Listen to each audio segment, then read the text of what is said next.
Oh, fuck. We're live? We're live, fuck. Sorry. I was just getting hyped for Under Duress. Good evening. Welcome, ladies and gentlemen. Welcome. Pleasure to have you as always here on the Back Yourself Podcast.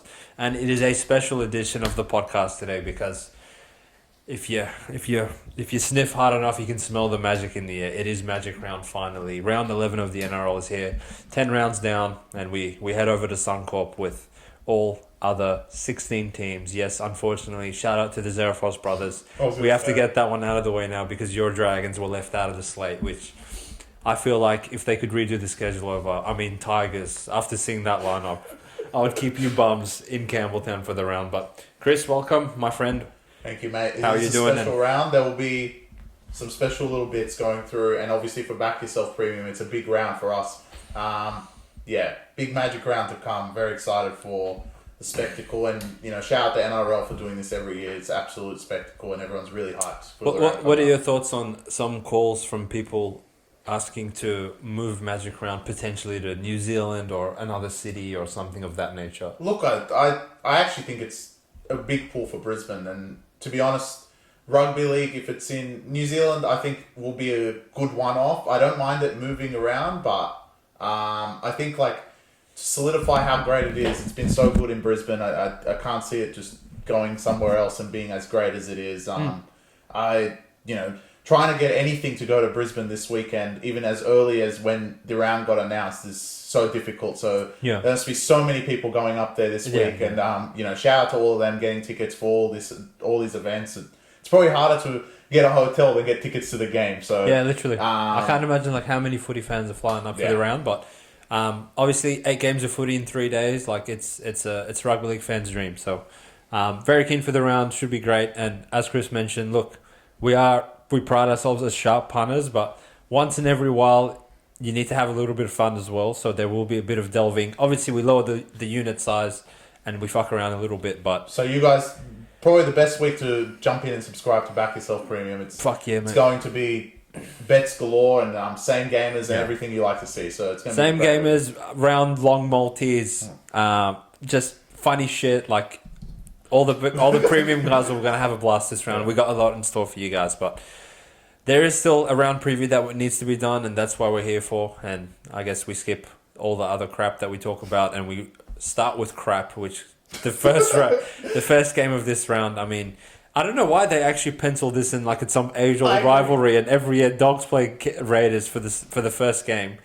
But I do remember 2 years ago, quite hilarious. I believe one of the I want to say it was Josh Papali got sent off because he shoulder charged some kind of. This was the start of when they got head high. We're like, oh, okay, that one's all right, and then playing around. No sin bin. It was straight shoulder to the head, and he got sent off. And Dogs still lost. I want to say they lost by 4. Did you forget? When Trent Barrett was there and they couldn't score, and then the following year, which was last year, they also lost by 4 again. Where we remember vividly taking Raiders -3.5, and then it closed at plus 4.5, and it landed right on 4. If only that would happen. So would we get 3 years straight of a 4-point victory for Canberra? Chris, you tell me what you think of this spread being 3.5 in some places and itching close to 4.5 now in the Dogs' favour. I think 1 week of not having Raiders made me forget of how shit the halves pairing is. The rest of the team, they do get big ins. I don't know where Horsburgh is, but sure. Rapana is in and fixes the back line pretty well, the best they have. Obviously no spine. Danny Levi's still starting, which is a concern.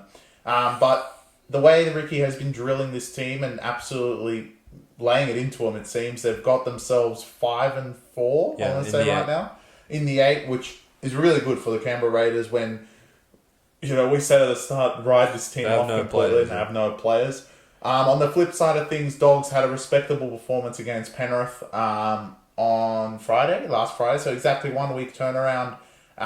They named 1 to 17, which, you know what, shout out to the Dogs. I know they've had a lot of injuries in their past. They've named, I think, 3 weeks in a row 1 to 17, so no injuries across the board, touch wood, doesn't happen in Magic Round.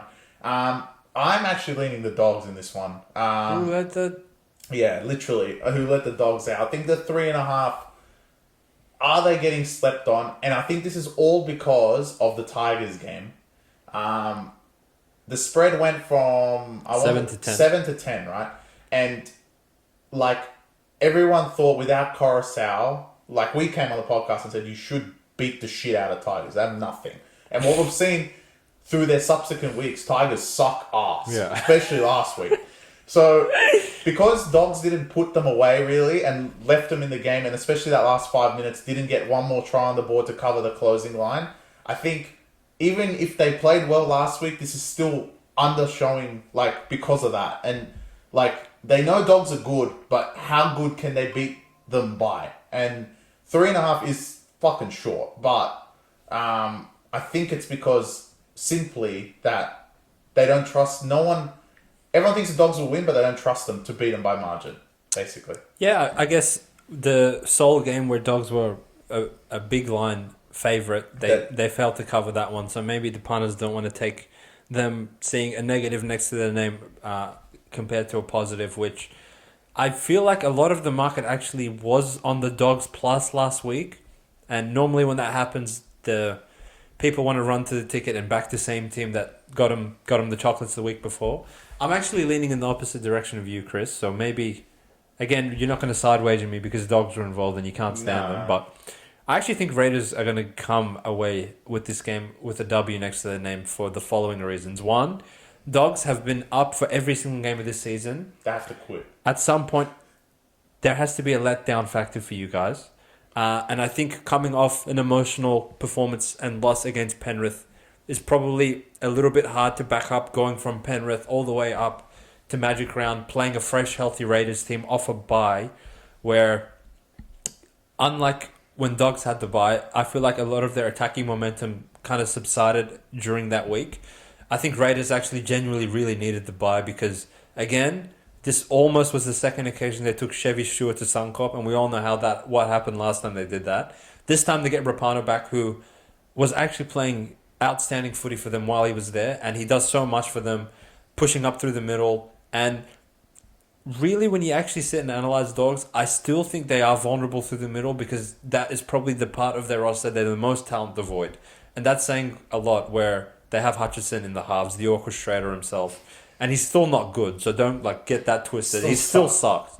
So sometimes styles make fights, and this is a fucking matchup that I think Raiders can actually take advantage of through Tapani, through Papali, through Hudson Young, through Rapana pushing up through the middle. I actually think Dogs can be had in the middle of the park. And yes, it does concern me that they have Weeks and Danny Levi in their spine, but Rapana coming back gives that little bit of seasoned veteran leadership that I think will take him a long way. And they did show a lot of improvement in my eye. Like I said in the preview of the Manly game, sometimes you need that extra week to get used to your halves partner and gel a little bit more. And I thought they were a lot more composed and made much better decisions with the ball in hand in the Manly game. So I'm actually going to go with the Raiders for an upset in this one. I think they're going to get the W. I actually want to say, agree to disagree, mate, because, it's a nothing really game. Yeah, it's a nothing burger. Who gives a shit? But I want to say for all punters, regardless if you're in premium or not, if you're not, you fucking should be, but regardless, wake up. This round is going to be the biggest fluctuations you'll see in a long time, especially leaning favourites. This is probably going to be, it's kind of grand final vibes or semi-final vibes. You're going to get a lot of casual punters betting on this game. So if you are betting underdogs or you believe in a particular underdog that we discuss or we might not say, but you believe in them, wait for the actual day. Most likely there's going to be a lot of money on the favourites throughout this round, simply because they'll look at them as favourite, pick a few try scorers, and there's like $6 or $10 or whatever it ends up being. So, look, Raiders are 3.5 right now. Sam was saying it's trending to 4. Look, if you're leading Raiders, like I was saying, probably wait till game day. You're gonna get 4, and you might get more depending on how much people look at the lineups and like, oh, that's KO Weeks, he fucking sucks, and then they'll take it up. So, or conversely, if you're leaning Chris's direction, the best time to take Dogs is right now, because I guarantee on game day this is gonna go to 4.5. Yeah. So I think that leads us well to another game which the line has massively fluctuated from when it first opened. It is the second annual game, which this year was maybe one of the years that I would have been like, yeah, I really want this to return because of how good Manly are. But obviously last week's injury to Tom Trebojevic put a spanner in the works. Adam Reynolds is out, so it's not full strength versus full strength. And the spread, I believe, is 12 or 11.5. It's getting close to 12. It's a Manly Sea Eagles playing the Brisbane Broncos. Brisbane back at Suncorp, a classic fixture where they always beat the shit out of Manly. And with that backline that they've named, I actually think it will happen again. Oh, God. Okay. I think there is a... I actually think the right play was to put Kohler to fullback. He was great at the back end of last year. And I can imagine on a fast track, he's going to be very hard to stop and kind of won't be turbo, but he'll be the best equivalent to him because of his speed. Obviously, Olakwatu comes back for Manly, but it didn't seem like it with the spread because it went to 12 anyway. Yeah. But it's because Brisbane are basically full strength. Billy Walters is out, which is not a big deal because Tyson Smoothy's actually been great off the bench somehow. And Jock Madden does return for the kid who, I forgot his Rogers, I think his first name, which is really not big a deal. But Jock did look more composed in that role with the games that Reynolds previously missed. So it is, I guess, a plus, and then everyone else is still there for Brisbane. Look, Brisbane crowd, full crowd at Suncorp, even if you're not going for Brisbane and you're going for another team in the round and you're there, you're most likely going to go for Brisbane in this game. So I feel like a lot of the crowd will be with them. And I think this is just going to be one of those games that Brisbane wins maybe by 18 or 20. I just don't see the talent in Manly, especially without Turbo, and the forward pack, which has been exposed by weaker teams, will be exposed again by the strength of the Brisbane Broncos with Haas and Carrigan. So I think this one is going to be a Brisbane, maybe not a massacre, but enough to cover the 12.5. After 8 straight weeks of hitting under duress, I'm going to put my streak in jeopardy, and I'm going to send the Manly Sea Eagles a formal message to fucking wake up, because everybody has put a line through them like every other year that Turbo does his hamstring, and this isn't the first time this has happened. And you have an opportunity to show the world that you are more than just one player, because you still possess Olakwatu, who returns from his suspension. You still have the Prince of Suncorp, Daly Cherry Evans himself. You still have Luke Brooks, which 5 weeks ago everyone was telling me he's the best signing in the history of the sport. You still have Kohler, so there's some threat, there's some action in the backline that can actually put points on the board. And your forward pack, while it's not great, it's not horrific either. And sometimes they let themselves down more so than they probably should, through just piss weak effort, which was on full display in the same building last week against Dolphins in the last 5 minutes of that first half. So now that the public, the whole world has put a line through Manly, the bookies have adjusted. They've put you plus 12.5 points in a high leverage game where you're going to be on display for the world to see.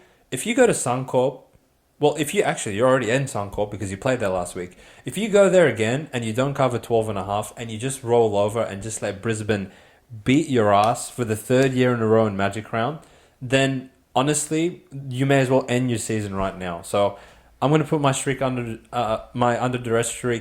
duress itself by picking these bombs.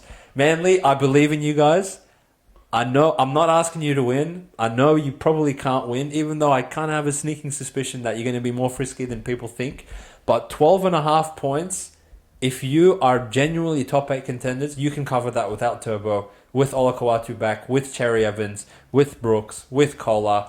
Come on, boys. Don't let me down. 9 in a row. I'm gunning for it. Let's go, Manly. Plus 12.5. Good luck. Thank you, my friend. We've gone adverse on 2 games. That doesn't bode well. Doesn't bode well. I think the 2 losing rounds we've had, as far as best bets. But like, again, these 2 are nothing games. In my opinion, like, because of the injuries, I think, like, and obviously Raiders, they really don't matter. I think the round really starting Saturday. If they actually just eliminated Friday from the slate, I wouldn't bat an eye. Exactly. Who cares? The real round starts. Fuck this, bring Dragons back. I know, right? The real round starts the next day. The only thing is, obviously, I wanted to also mention for Manly, the biggest one of the other losses in the back line, which I forgot to mention, was Saab as well. Yeah, so, obviously, but you still have Kohler. I agree. They still have the speed that will possess, but we've seen Brisbane and they are fucking fast. Yeah, you're going to need speed against them. You're going to need speed against them. So, look, good luck. You're still getting 12 points, so it's a lot of points, regardless of how bad Manly are. Part of me is like... It's a lot of points. I agree. Part of me is like 18 might not be enough. Essentially, it boils down to, in my opinion, if Manly go there and quit, 20 is not enough. They're going to get fucking killed. Have they been there the whole week? I guess they have. Yeah, they wouldn't fly back. So, I kind of think...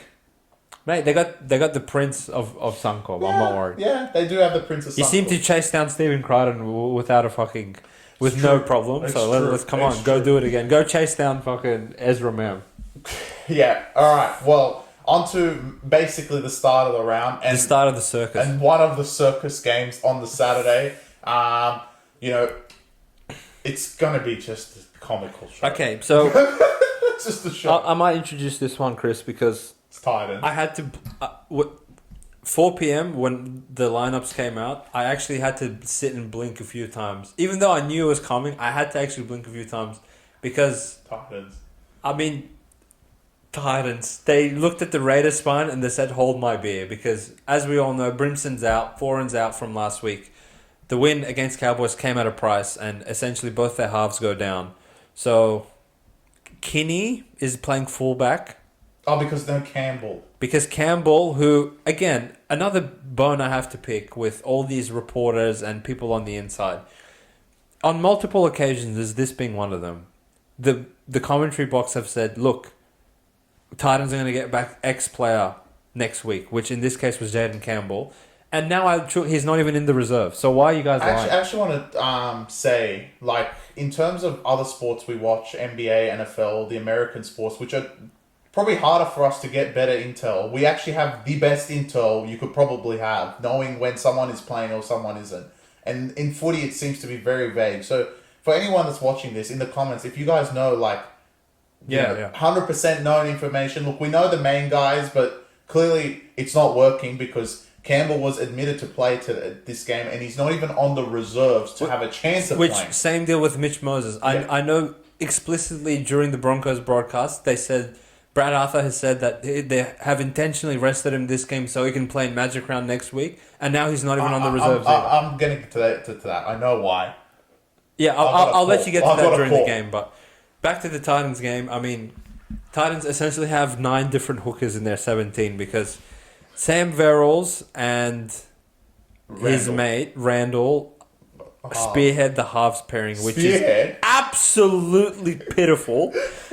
I cannot believe that this is what it's come to for the Titans, but no Campbell, no Brimson, no Foran, no Tanner Boyd, and essentially you just run out of depth at some point. So it's not a situation where I look at Des Hasler and I'm like, wake up, because he's awake. Trust me, he's awake. The 7 weeks in a row that they've covered, he's been awake. It's just at a certain point you just run out of troops. Also, Philip Sami's dead, so that brings back Back Yourself podcast favorite in Aaron Shop. So he's in the centers, and Khan Pereira, everyone's favorite, and anytime try scorer selection from the Titans returns as well. So that's on the Titans side of things. Now on the Knights, as I alluded to a little bit earlier, there's some dubious speculation in terms of player involvement in this game. There was a tweet by the NRL physio saying Bradman Best, Tyson Frizzell, Jacob Gagai all in doubt with soft tissue injuries in their lower extremities. So, in my opinion, if those 3 who have been named to play all play, this line should be minus 10.5 because Titans are absolutely horrific. Correct. However, if they don't, if all 3 of those cunts don't play, it should be Pick'em. It should be close to Pick'em, if not maybe Knights minus 2.5. Who's playing center? Because also Daniel Saifidi is out, as we know. Kalen's out. The guy replacing Kalen limped off with an injury in the last 15 minutes of last week, so he's no certainty. And if you look in their reserves, they actually have a player from a position designated to cover all the people that are questionable in this game. A back rower, a center, another center, and another outside back. So, look. Is Heimel playing? Heimel's not even in the reserve, so imagine who's going to come in. So, look, Titans, you've been a covering machine. Knights, you've also been a covering machine, and you're coming off 3 straight wins. However, this game is just impossible to analyze at the time being because we don't know who the fuck's going to be playing, essentially. The line has adjusted. It was 2.5, now it's out to 6, I think because everyone got named. But look, Knights are 3 wins in a row. They've brought back their record to 5-5. Correct me if I'm wrong. I think they're 5-5. That's very respectable. Which is very respectable. And the Titans, well, with all these injuries on top of the fact Tino is not returning, they're fucking finished. So the last 7 weeks, they've been playing with a lot of heart.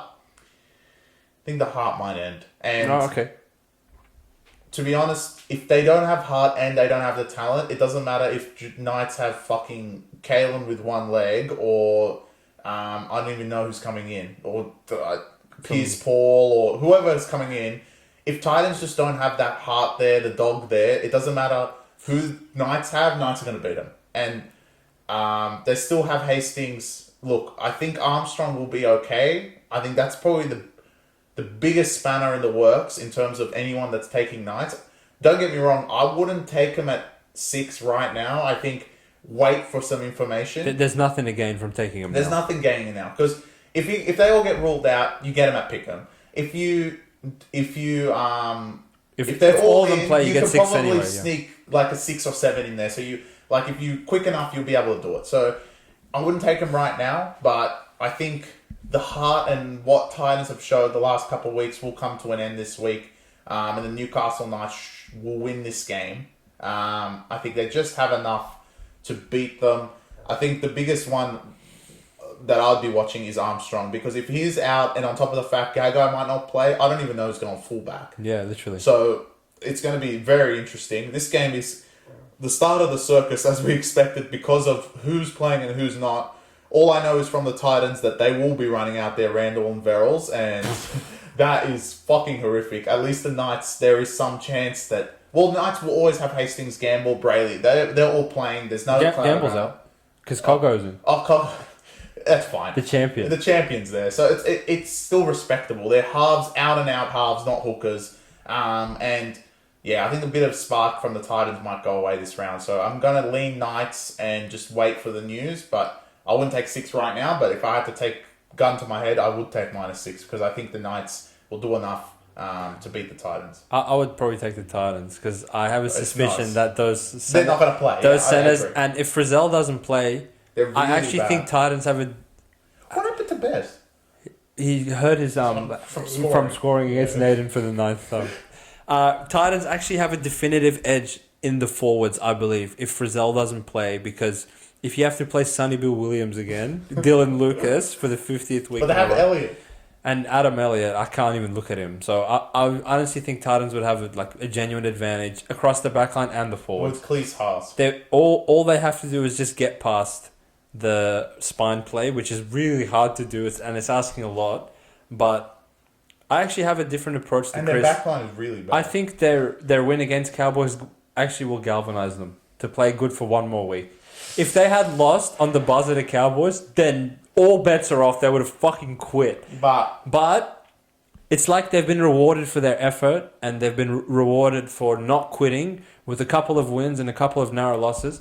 I think the stat was the last 6 weeks in a row, Titans games have been within 4 points. So you're getting more than 4 points with them against a team that arguably will have no one the same way Titans have no one. So in this case, I don't think you can take Knights -6.5 with the chance that they have no one. But if both teams run out with what they've named in the lineups, 1 to 17, Titans, you honestly may as well throw in the towel before the game starts. Yeah. No, that's for sure. If Pickham, you're saying take Titans. Let's say they will get ruled out. Yeah. But if everyone's playing, I would lay 6.5. I'm leaning Knights if it's everyone's out. No. But I need Armstrong. Other than Armstrong, everyone else can get. I don't think you've actually compartmentalized how bad Knights. But who's Knights? I don't know who's playing center. To be honest. Exactly. At least you know who Titans out. No, that's Schlop. Yeah, he's good. Oh. Anyway, so we take a. Wait. Is Smith Shields playing again? No, he tore his pec.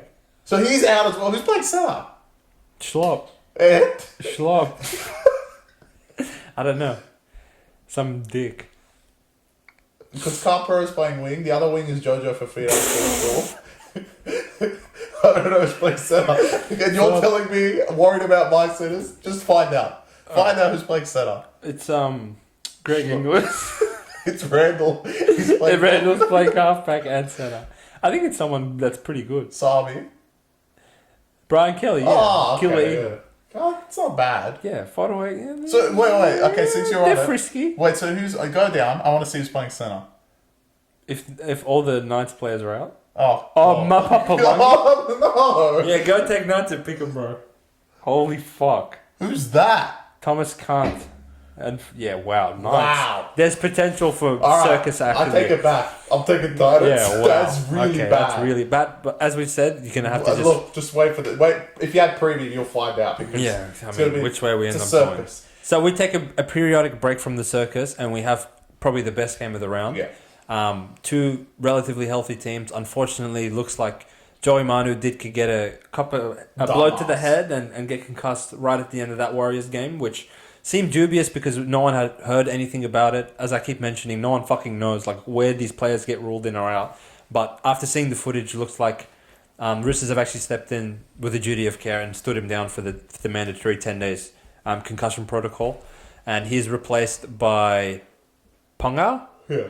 So he'll play centre and the rest of the team is intact? Probably not, but it'll be like a switch. I assume Sawali will play centre. Yeah, that would make sense. Oh, no, he's already in the centre, sorry. Yeah. No, well, they have Tupou and Dom Young, so he's just going to have to play centre. Yeah, he will play centre. And another questionable factor is the Sharks have named Nico Hines again. Obviously, a calf strain is never something easy to come back from, but looks like last week's one wasn't that serious, so I would say Hines is probably 75-25 to play at this point. I'm But saying 50-50. if they were quite cautious with him last week, I don't see a reason, after getting a win in Melbourne, why you would push your luck by naming him, especially considering you seeing what Penrith did by bringing Cleary back and him getting injured for now 8 weeks. Sharks can't afford to lose Hines for 8 weeks. I'm saying 50-50 simply because Atkinson's still there. Okay. Because if they were confident in Hines, they would name Trindle. Trindle is better than Atkinson. Yeah, he is. Trindle's on the reserves, so I assume what's going to happen is, if Hines is ruled out, it's going to be Trindle and Atkinson. So based off the lineup, if they had to, they would rather bring Trindle in straight into halfback. Atkinson stays at 6 and it's right, and then it'll go from there. Or if Hines is healthy, do they not play Atkinson? Do they play Atkinson anyway because they just keep the winning formula? I don't know. So I think Trindle has played well enough throughout the season to get a spot. I agree. I think, Atkinson for 2 matches. I know he beat Melbourne by himself, but I don't think. No, Sharks will definitely bring Trindle in, which would put them. I think Wele's out, but one forward is probably not enough at full strength as we've ever seen Sharks throughout this season. And they're playing a Roosters team without Manu. Now, I'm not going to line up and take Sharks because I know they put on a show last week and beat Melbourne in Melbourne, but just for context, this is the team coming first, and they are 4.5 point underdogs to a team without maybe the best centre in the competition. So it's actually pretty insane when you think about how much everyone doesn't believe in the Sharks. Is reluctant, yeah. And like we said it on we said it on the reel that they haven't played anyone great, but now they kind of have. And they played without Hines and beat Melbourne in Melbourne, which no one's done for the past 14 matches. Roosters didn't do it in a finals game. So obviously they had injuries and it makes sense, but Sharks, didn't have their best player. So it makes sense. But it's actually, to me, just looking at this, it feels weird to see Sharks $2.50 on a neutral against the Sydney Roosters, which don't have the best centre in the competition. What would you have this price at? I feel like you're leaning towards Pickham. I'm leaning towards Pickham because I think this is a product of Roosters just raping everyone for the last 3 years. I get it. I know why it's 4, but it seems nuts. Yeah, I know. It's a bit hard to compartmentalize. How can they justify their 8-1?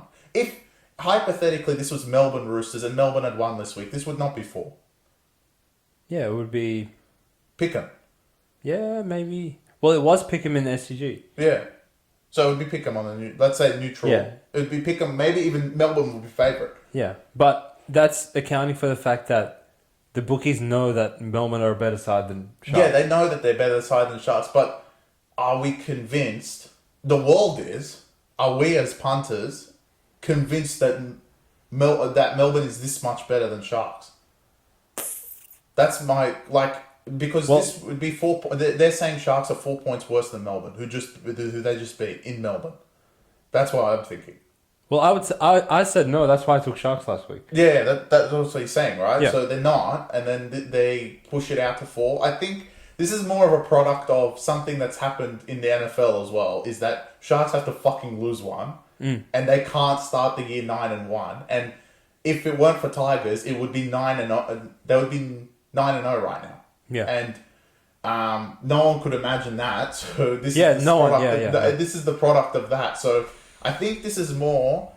I know Roosters have been great the last couple of weeks, and especially against Brisbane, where we didn't see that coming at all. I can imagine them going to Suncorp and doing that again, but I think there's a bit of disrespect on the Cronulla Sharks. They've basically thrown everything that they've done previously out the window and said, look, Roosters, the last 3 weeks have been great. They beat Dragons, Broncos, and Warriors last week, who were pitiful.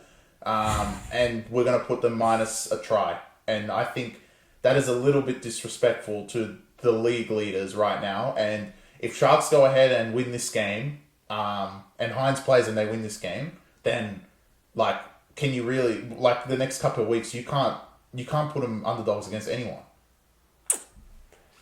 This happens probably in every sport in the first 2 to 3 months, where you have what you perceive to be the best team or the handful of best teams, but when you look at the ladder, it doesn't play out that way, and there's a team at the top of the ladder that you might not have expected, and then there has to be a reevaluation period at some point. In a sense, Chris, how are Sharks different to Cowboys of 3 years ago when they were first for no reason? You wouldn't have put that Cowboys team underdogs to Roosters or Melbourne or whatever the fuck.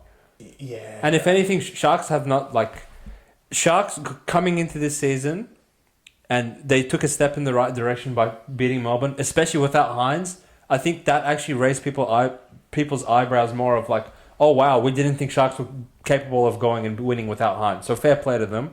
And that, you get full credit for that. However, people still in the back of their minds have this perception of the Sharks that, look, every time they play in the finals, they are winless. Yeah. And they lost to a much more inferior Roosters team last year at PointsBet when the money was on the table. I think that just puts fuel on the fire for this team. It probably does. Yeah. And I don't think Craig Fitzgibbon's not going to brush this fixture aside because they beat Melbourne without players. He knows what Roosters did to him last year, and that he used to coach for the Roosters. This puts fire in the belly for the Sharks. Look, I am not in any position to take anything with Roosters because I can see another ambush coming, and I do not put it past the Sharks to win this game. It's very seldom that you will make a point on the podcast and I will maybe start rethinking my position, because I was coming on here going to say, I would probably lean the side of the Roosters minus 3.5 now that Marner's out. Apparently he's only worth 1 point in a point spread, but all these other bums are worth 10. So what do I know? And more so, I think the line in this game is just getting a little bit questionable in my opinion, because look, Sharks have been very good so far, and Roosters, even in their wins, they're a very high variance team in my opinion. They can go from such highs to such lows on a week-to-week basis, and it's kind of hard to actually handicap them properly, because one week you get such a great performance and you'll think, fuck, Roosters can beat anyone, and then the next week they'll be down 26-0 to Dogs at halftime, and then you just think why? And Roosters were 4.5 to Dragons on Anzac Day, and now they're fucking almost 4.5 to Sharks on a neutral in the same fucking fixture. So it goes to show that the market's reacted really heavily to Roosters in the last 3 weeks, and they really have not reacted to Sharks at all 10 rounds into the season. Well, they haven't. And even with Hines, they were pick'em, which if you think in hindsight, that was fucking disrespectful. Yeah. That's how bad they were. That's how, Melbourne did not play great. Can you imagine Hines was playing for Sharks? Yeah. It would have been 13 plus. They would have killed them. So, yeah, I think the spread is slowly climbing with Manu being out. If Manu had played, maybe I would rescind this, but I would still think Sharks would be closer to 2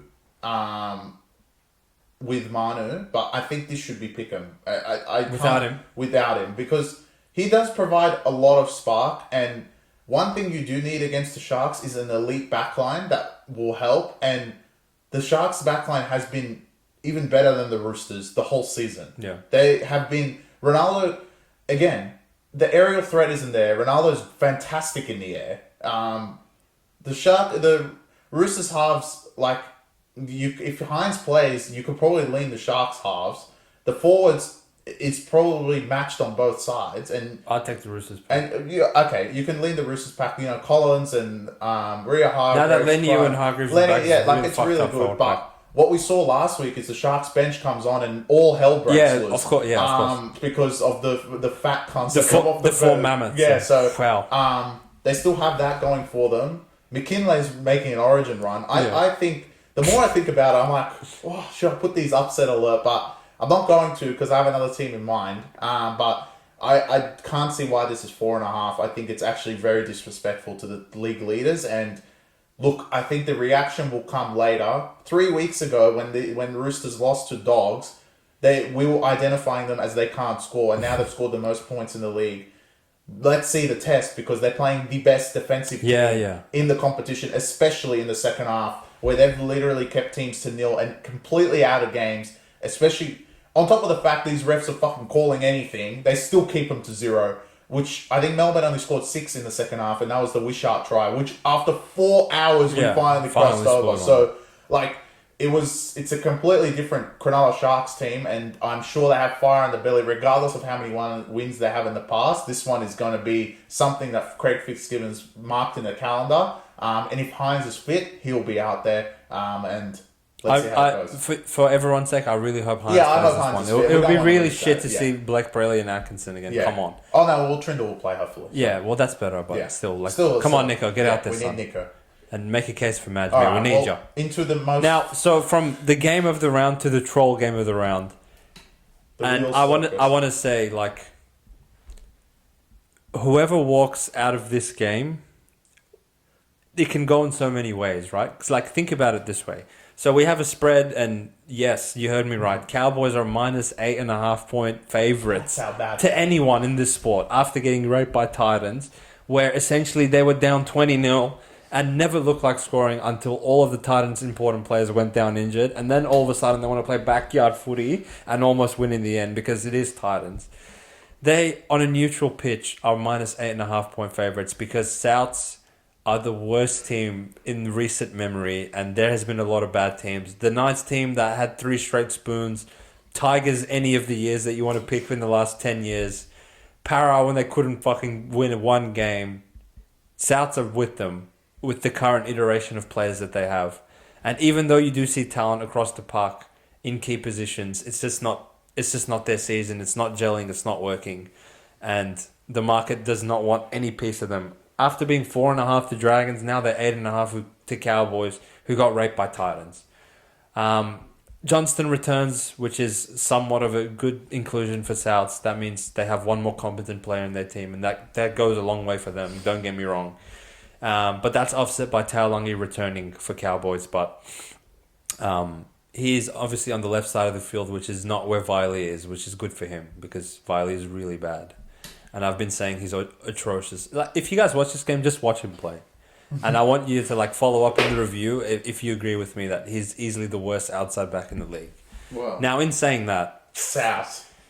So, do you want to start with South? Do you want me to start with South? I love South. You love South, go. I think there's... I don't know if anyone's seen the weather report, if anyone's seen the forecast, if anyone can put There's no rain. Their Doctor Strange hat on and see into the future, but I've done that for you guys. And I can see an ambush on the horizons, and it's in a red and green wave. And it's coming for Cowboys, because Cowboys are the only team in the league that would hand South their second win. And I truly believe that in my heart of hearts.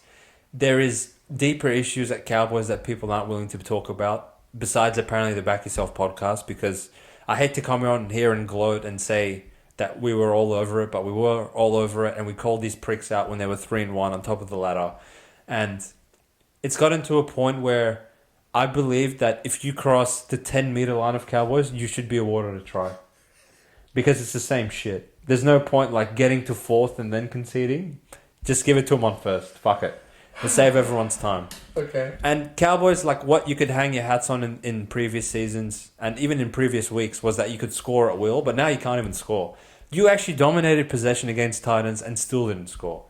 But now, I know we are putting a lot of shit on Cowboys, but they are minus 8.5 point favourites for a reason. And that's because Souths are conceding 36 points per game. That's 6 converted tries you can just give the away team. Mm-hmm. The team that come against South Sydney. So I'm wearing my glasses where I'm seeing red and green, or maybe I'm just deluded, or maybe I can smell magic in the air and it's going to take magic for Souths to get a victory. But I feel like this is the week that they really get up for the occasion and their good players step up. Latrell Mitchell, Cody Walker, Jack Whiten, Damien Cook. There's a lot on the line for you guys. Have some fucking pride. Have some respect. Put a bit of respect back into the jersey.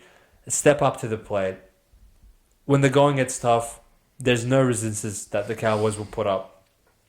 And I feel like every time Souths have played a team this season, they've either been up for it, or Souths have got plenty of injuries throughout the game where they just haven't even had a chance, or they've been resilient. This is the first time where Souths are playing as big of quitters as themselves. So, in my opinion, that creates a scenario where the underdog is live, and the underdog in this situation is the South Sydney Rabbitohs, $3.50. You cannot... Who is taking Cowboys at $1.30 after the last couple of weeks? That's what I want to know. Mate. Absolutely incredible. Look, let's start with the analysis. I think Cowboys shouldn't be minus 8 against any fucking team. And for all you fuckwits, we didn't say this in the review, but all you idiots that were scared of minus 16.5 when Titans were plus 16 in Townsville, and you were like, no, Cowboys, bro. Now, I guess those are the guys that are taking minus 8, because they're the only people that actually have insane membranes and want to continue believing in this team. They're fucking garbage. Yeah. They're a bunch of quitters. Val's no try, just explained Cowboys. Put the fucking ball down. Yeah. And he walks over, and if he scores that, look, if you think about it, Cowboys win this game. Yeah, but I'm actually going to actually do some very technical analysis, because I thought of it when you said about Vilea, and I was thinking, Val's a bigger piece of shit, so is Talangi, that they would want to play on the same edge.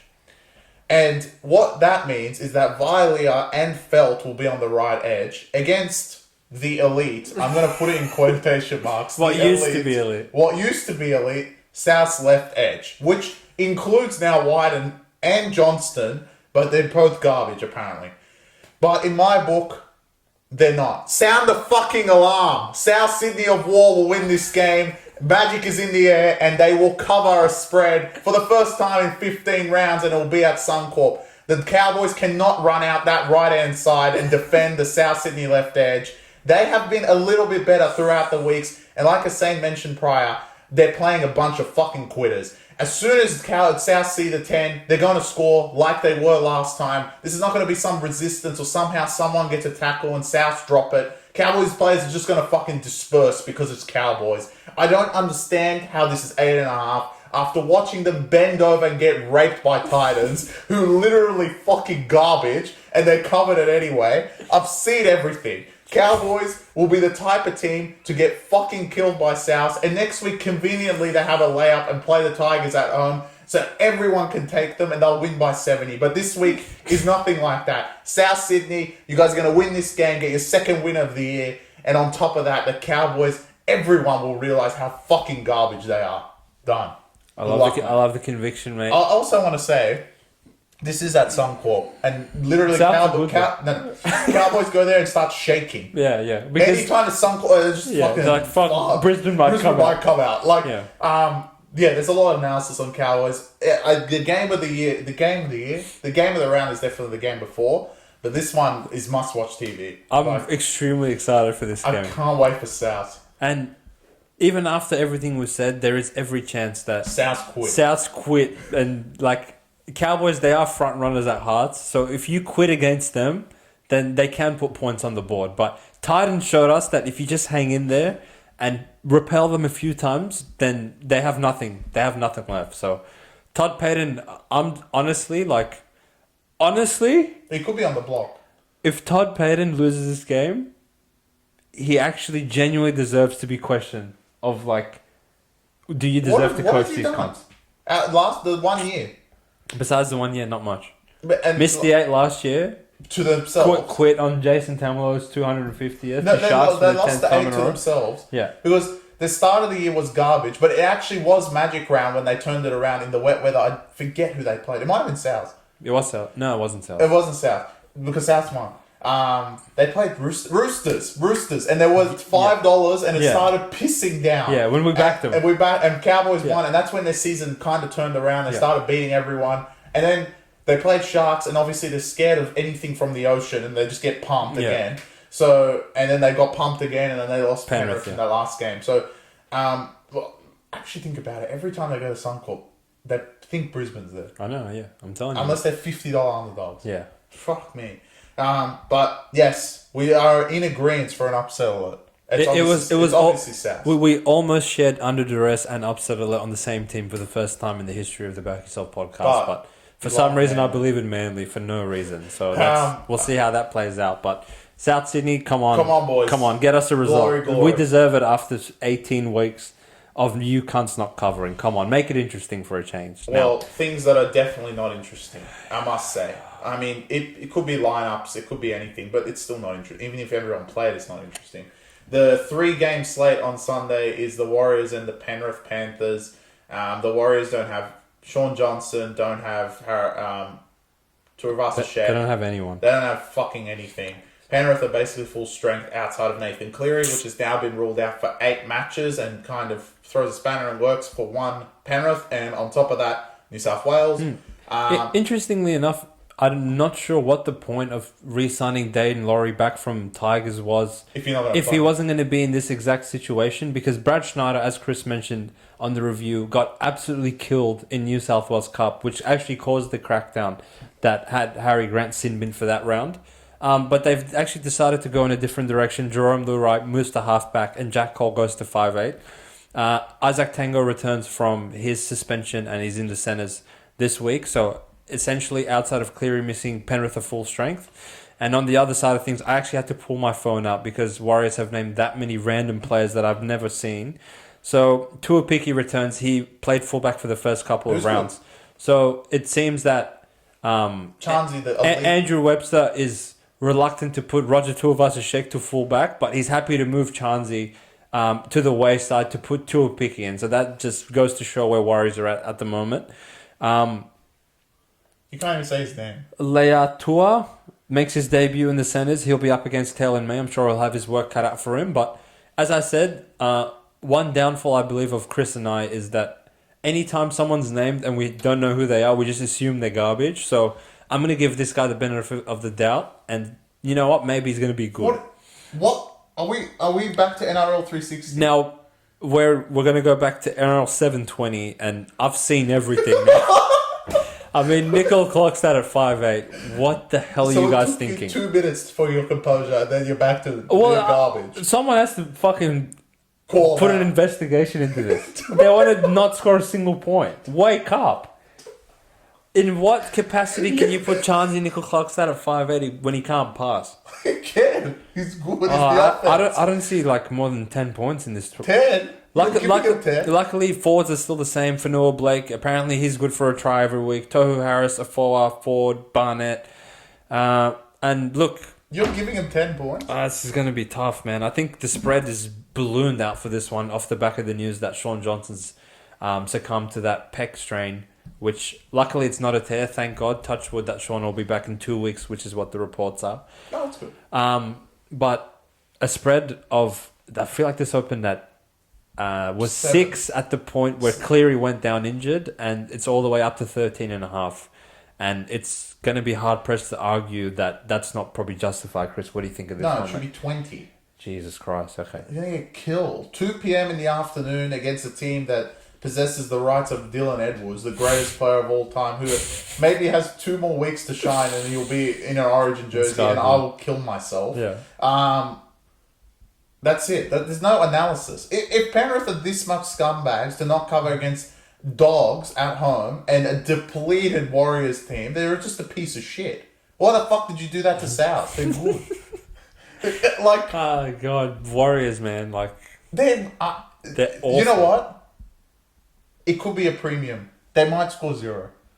Wow. Who's gonna score? Fanua Blake. What? Fanua Blake through Moses Leota, Yo, and Fisher Harris. I try not to get like too technical in terms of matchups because sometimes you can eliminate other external factors that should go into your handicap, but they can't score through backline shifts with Shauno and Roger. Yeah, that's what I'm saying. So how the fuck would they ever get around Penrith of all teams with a makeshift spine? This is not NRL 360. Penrith are scumbags. They'll let them through, won't they? I don't think they will. They'll let them through. I really can't. Like, maybe through the middle, like if Egan and Fanua Blake and Harrison, they play short. I'm like clutching at straws. I really don't see how the fuck Warriors will... I've also heard Mitch Kenny's going to play for New South Wales. I've seen everything. Well, just pick the whole Penrith team then. But in other news, honestly, 0. So are you saying Warriors shouldn't even show up? Warriors should have just flown to New Zealand. Wow, and go get ready for Dolphins. Yeah, because that's a winnable game. This is not winnable. This is... So would you swallow the points if you had to in late 13? Yeah. Wow. Mate, I'm off them. They conceded 4 tries in 12 minutes. Yeah, I know. They're... To fucking Crichton. Yeah, well, I mean, you can just pencil him for a hat-trick a week. He's so good. Fuck me, they're fucking garbage. Yeah, alright, so I'm gonna, like, just move on to the next game. This is the worst, that is the worst game of the round. Before the Warriors fans really start coming for us, because, like, we've said a fair bit... They could have came for you when you screamed at them that one time. Well, apparently, like... No one gives a fuck. They just in the fucking... No, there must be so... All they're interested in is defending Nickel Clock stuff. So, like, what's the point of even arguing with you guys? Warriors, good luck, but I think you guys need a bye or something. Like, you need some fucking time off to get it together. Well, you have Dolphins. So wake up. You never know. Yeah, fuck me. Like, next game. I'm actually, like, very seldom in my life do I miss games of footy, but this is approaching unwatchable territory. I'm concerned for them. Yeah? This could be the most margin in the whole round, easily. Realistically, they should get killed by more than they even did against Roosters the week before. Yeah, they should. But it's Penrith. It's footy, mate. It never plays out. It doesn't always play out the way you expect it to. True. So hopefully Warriors are frisky and make a game of it. But my God, like I'm really clutching at Tamari, man. I can't look at you. Now on to the 4 p.m. game in Magic Round, which unfortunately, tragically, was announced that Mitch Moses is not in the fucking lineup for yet another week. But apparently you have insider trading. This is my insider trading. Your blow up about me. Yeah, okay. Listen, this has been the second week. First of all, after the bye, they said he was going to return. Fine, it's Brisbane. I don't think we batted an eye. Obviously, we said it on the podcast. We thought Mitch was back. He isn't. This week, there's really no excuse other than the fact Michael Maguire said something here. Oh, come on. In my opinion, this Hines injury and Moses injury, which are very niggly 1 week, he could play, but we rather not risk him, is very, conveniently put right after Cleary's ruled out for the whole Origin period. And I understand that this is, I want to think that there's no politics in this sport, but there 100% is, because you go to work every fucking day and there's politics. So can you imagine in the National Rugby League there isn't? And Mitch Moses to not be fit after another week kind of doesn't make sense to me. And next week has 1 week to put on a show against South to get picked. If I was Mitch Moses, and look, he played out there this injury this entire time, the whole game, and then afterwards they were like, he's out for 12 weeks. We sat here and we were like, what the fuck? That's so weird. he surely is healthy at this point. With everyone saying that he was, and him not to be even on the reserves, kind of baffles me. And why I'm very bullish on Sharks, because I think Hines will still play. But if there is politics in this sport and Hines is ruled out, then a lot of people are going to believe my opinion. I hope they do, because if Hines is out with a niggly injury for 2 weeks against Roosters and Melbourne, it really doesn't make sense. And he might as well get ruled out next week because they play Penrith as well. So every elite team is just not going to play. It makes no sense. So regardless, let's go to the actual game. But in my opinion, I think this is more than Moses is injured. Parramatta, look, I've had enough weeks of coming here and saying you guys play good, but you guys seem to play good every single fucking game and don't cover. So it's just ridiculous. There's only been a handful of games that I can say you guys played really poorly. The Dolphins one probably comes to mind. The Raiders and Dolphins one. But other than that, every game you've kind of been competitive and probably deserved to cover, missed out by like 2 or 4 points. Comes to my Brisbane, Manly before that, Penrith round 2. All games that you could have potentially covered but didn't. Just fell short. So I think this week, look, with the 12 points, I know Mitch isn't there, but they're down troops as well, and they didn't look great last week. Just play to your strengths. I think Parramatta, if they do play through the middle, they will find success, just like the Sharks formula was. And they do have maybe the more talented forwards. Maybe they don't have the size of what Sharks could throw at Melbourne, but they definitely have the talent in the forward pack. And look, these boys are also playing for Origin spots, especially Paulo and Reg, which are definitely up for grabs with all the reports around everyone else. So, look, big week for Parramatta to bounce back, and in my take of the review last week, they can still make the 8. I still back that, even with Mitch out this week. Might be a lot harder if Mitch actually does get selected and he's out for all the matches between Origin, because Cleary's not there. But I still believe in them. They are not a team that will shy away from the fight, and there's a lot of teams that are in the 8 right now that have definitely shied away from a lot of big fights, and they have not done that so far. So, look, I think 12's a lot. I don't think anyone will be laying it. I think everyone will be on the side of Parramatta, and I'll be too, probably. Before I analyse the game, I want to do a little rebuttal to Chris's theory or superstitious approach to this whole halfback drama. I have previously said on this podcast that I'm not a superstitious man at all, and I think what Chris is saying is absolutely ridiculous. There's no credence to it whatsoever. To imply that, like, Hines and Moses are out, injured, because Michael Maguire called their coach and said, take a breather, I need you guys for Origin. Like, I will just never believe that that's how the sport works. This is, like, to add to my point. Even if, let's assume Madge actually calls them. He calls Brad Arthur and he goes, mate, I need him. Do you think Brad Arthur goes, yeah, alright, fuck it, I'll give him another week? It seems like it. He doesn't have to listen. Well, with Mitch, he owns the club owns the player, not the Origin team. Yeah, exactly. So why the fuck would he rest him? Clearly, they're listening. No. What? Okay. I have a different theory, and I'm pretty sure I'm actually right in this. The fucking actual problem is Mitch got ruled out in round 3, right? Yeah.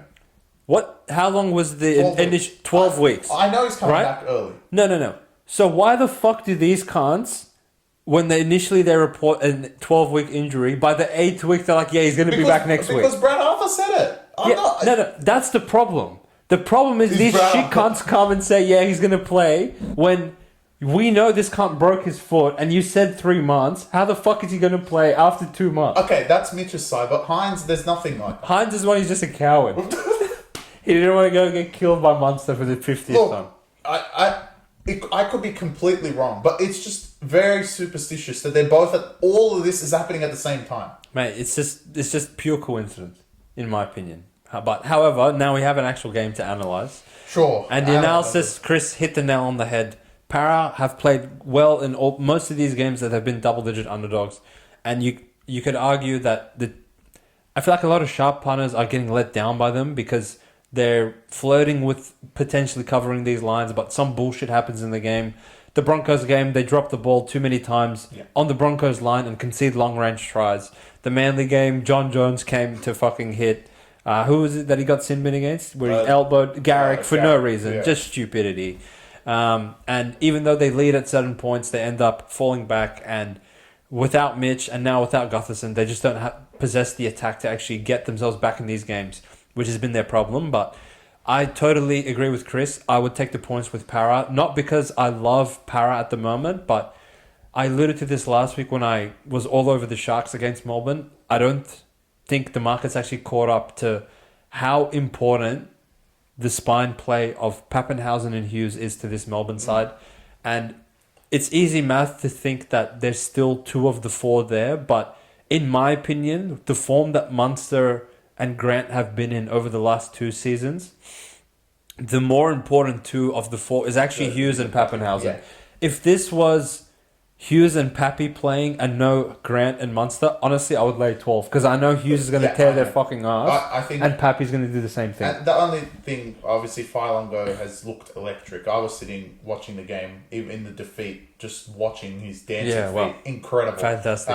If we actually make it to this point in the ladder challenge, I'm taking Failongo anytime. I'm sure he's going to want to line up Suncorp. He's absolutely electric, and look, he hasn't filled in the shoes of Pappy, but look, this kid is, I think he's 18 or 19. Yeah. Incredible. And the stage is set for him to do exactly what Pappenhausen did 3 years ago in this exact fixture, Magic Round, Melbourne v Para, where I want to say Melbourne put 60 on the board that game, and Pappenhausen coming off the bench with those 100-meter tries with him and Adokar was just a sight to behold, and it truly was magical for the crowd, I'm sure. It could be the flip side, could the Parramatta 19-year-old Talangi, who looked fantastic last week against Brisbane, could light up a show as well. He's lightning fast and he's been great at fullback without Gutherson. So, and as you mentioned, Chris, Para are actually a side that gets up for these big... Oh, yeah, they do. To claim big scalps. I think back to 2 years ago where Melbourne had won 17 in a row and they played Para up in Suncorp during the COVID year, and Para as 18.5-point underdogs got the outright win against them. They went to Golden Point in opening night of last year. So Para, they do have it in them to sort of fuck around and get wins against these top tier sides, even when their backs are against the wall. But I think, again, same situation as Sharks last week. Para, in your video sessions or whatever, if you guys watch film, literally copy paste of what Sharks did last week, and you will be in this game in the last 15 minutes. Find Liero, run at him, done. Yep, that's your strategy. You have the forwards to do exactly what Sharks did last week. Now just copy paste the formula, and let's see where it gets. And you. I'm still skeptical of Mitch. Michael Maguire. I know you gave me a call. Don't fib. Is any part of you, Chris, scared that Melbourne off a loss is always... very scared. I mean, look, we weren't born yesterday. We know that Craig Bellamy is the best coach in the history of the sport, and off a loss, he's always going to demand extra from his players. So that's something you're going to have to consider when you're handicapping this game. And they love Suncorp, And they love Suncorp, that's for sure. Even more than fucking Brisbane love Suncorp, apparently. But I'm interested for this game. Bit bummed out that Gutherson, Hughes, Pappenhausen, and Moses are all out of this one, but that just seems to be the going around town. What a spectacle that would have been if all played 4 p.m. in the afternoon towards the end of Magic Round, and you have this game. It would have been lovely. And I'll tell you what isn't lovely. Tigers, I really can't sleep at night looking at your lineup because another week of Sullivan, another week of Naden's the big one for me. I mean, how did you name him again? Benji, wake up. There's literally... Like, what do you have to do to not get picked in this team? Seriously. Wait, so we have a player that tackled someone in the goal after catching it. Yeah. We have Naden. We have Sullivan who thinks he's Carousel. Yeah. Is there any other bumps playing? Oh, Staines is playing, but he's alright. Staines sucks. There's the new Tigers winger that's debuting that I don't even know his name. No, he's not debuting. It's Whanawape, isn't it? No, I wish it was Whanawape. Oh, it's another dickhead. It's some other idiot. Seyfarth starting. Oh, yeah. In the back row. Oh, Asu Kapo's on the bench. Oh, wow. Benji, wake up. So, look, essentially Tigers, they lose John Bateman. But they lose Isaiah Papali'i. And they are going to lose this game. Thank you. Well, look, the big in for the Dolphins is conveniently right at Origin. It's hammer time. But it's actually a plus for the Tigers because they don't have to play Trey fullback. So, look, I know Dolphins downgrade at fullback by bringing back Hammer Time. Look, I said it last week. I don't know how Wayne was going to do it. He just didn't and went to sleep, basically. But Trey Fuller's completely out of the team after playing fantastic. Some of these clubs need to wake up and grab him at fullback. But regardless, they won't have him at fullback. So Raiders could use him. Oh, idiots. Oh, wow, yeah. Yeah, put Rapana back to the wing. Anyway. Dolphins are full strength, and now there is some respect on their games because they are officially 10.5, and I actually don't think it's enough, and it won't be on game day. Depending on what happens earlier, like if we're leaning the way of Parramatta, their favourite push, especially for the last game, it's like tipping the last favourite at Randwick or something like that. It's going to be a big push for Dolphins, realising how bad Tigers are, and honestly, I'll be pushing with them because Tigers are absolutely horrific. No Bateman, no Papali'i, no Caesar, no Stafford Toa, so you have to start Naden again. Incredibly bad. Incredibly bad. They're atrocious. At least, look, the only hope to have is Coruscant, and when you got someone like Marshall King, which we've praised a lot on this podcast, who's elite, they're not going to really do much. The Dolphins' backline has been exceptional. And Farnworth is back on his home turf and sure to put on a show as the final game of the round of Magic Round, and Tigers, good fucking luck. They're really bad. Tigers... I can't sleep. I can't even sleep at night because you guys are that bad. But Benji might be in a suit. Benji will suit up. I don't doubt that. But he needs to suit up by putting the number 7 jersey on because... I honestly, in my heart of heart, I believe Benji tomorrow could play halfback. He'll be better than Sullivan at 40 years old. Honestly, the spread might decrease if Benji started. Yeah. If Benji played, this would go from 10 to 8, I reckon. The guns would be scared. Because Tigers just have nothing. They literally don't have anything. Buller. They have Buller and they have Coruscant. Essentially, you're betting 2 versus 13. Buller and Coruscant versus Dolphins. The Origin player. No. Stefano. No. What? You don't get Origin player in your title by playing 15 minutes and being garbage as well. So no thank you. Oh, well, they have 12. 12, that's good. It could be a Magic Round try scorer. It's Magic Round, not Miracle Round. Well, Tigers going to need a miracle to win this game. Tigers, I would say don't fly to Magic Round, but... Yeah, it's a good time for them. You should just not fly to any games until Caesar comes back. They could just have a good time in Queensland. They get to go to Townsville the next game, watch every game, and then go play, lose by 20, 30, doesn't matter, and then go to Townsville. And I feel like Dolphins are the type of team that... To put it on them. To put a bit of show on. If Tigers are not up for this early, I could see a big score. Oh, yeah, and they will put a show on. Maxed out crowd at Suncorp for the last game of the round. I can just imagine the show that Dolphins are going to put together, especially if it's dry, which I think it is. So. All right, yeah, Tigers, just wake up. You can't... As I said, after Nathan's performance, what do you need to do to not get picked in this team? Is that your clip? I'm going to have to clip every single time you talk about Nathan. Am I out of line? Well, he was so bad, bro. He was captain of Woke. And now he's on Farmwood? Yeah. He might be back-to-back captain of Woke FC. Farmwood actually, Valma's playing. Villiers. Well, if I take over... And whoever plays night centre could be up there. And also the Warriors other centre. We could make Woke FC just a team full of centres this round. Nah, there's going to be some halfback that plays. I have a feeling Jock Madden's going to make an appearance. Nah, that's just your half. He's really bad. I feel like Townsend will be there. Oh, he's a candidate every week. That's fine. Who else could be Sullivan. Oh, fuck. Yeah. Oh, the South's halfback. Oh, well, you know what? I could just do Chansey again. Bad 5'8". Oh, no, I'll change it to Maramata this time. Just do the whole Warriors backline again? And the whole Warriors halves pair? They're good now. They have Houdini. Barrels. Oh, wow.